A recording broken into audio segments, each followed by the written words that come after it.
the peaceful Swiss Alps are a far cry from the tension currently spreading in the Maghreb and Middle East.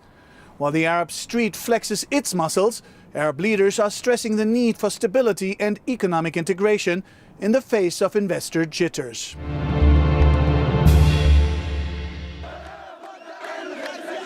First Tunisia, and now Egypt. Street protests are spreading in the Arab world, with people demanding more political and economic opportunities, a sentiment echoing all the way to Davos. And against the backdrop where inflationary pressures are building, food prices are rising, jobs are not being created, it's no surprise that people take their frustration out either through the ballot box, or where they can't do that through the ballot box, then on the street. So we should not be surprised. Leaders across the Middle East are now under increasing pressure to react, worried about their young, frustrated populations and their need for change. It's very important to recognize that the growing potential unemployment in the region is something that is going to come home to roost. So the more focus that is done on integration, the more Arab countries and governments start thinking with each other as opposed to solely in a micro perspective, the more the region will develop, and I think it's a very, very critical part of the world in the future. Certainly, economic integration across the Pan-Arab space is seen by many as a way of stabilising the region and promoting growth. What we need to do is of course, to increase the level of confidence and the mindset of not being afraid or concerned of integrating in the global economy.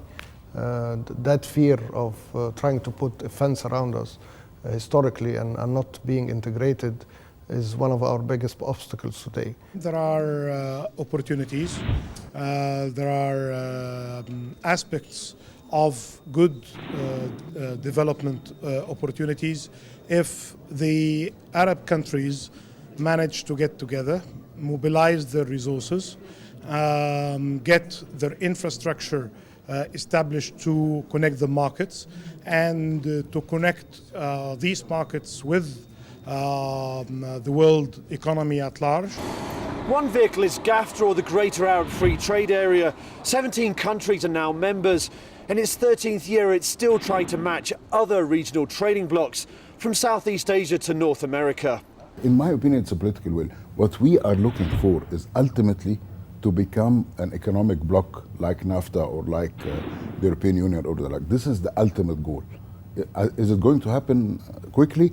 That's a very ambitious goal. So it will take time, but we have to start. Today, I think we have serious chance. Most of the Arab countries now adopted a market economy. We have 10 of them in the WTO, another 6 applying. More important than that, we have companies. We have regional companies and operators and players who can actually move this idea of a common market or a joint market. Pan-Arab integration is already the mantra for some firms. Take Rotana Hotels, preparing for the recent Arab Economic Summit in Egypt's Sharm el-Sheikh.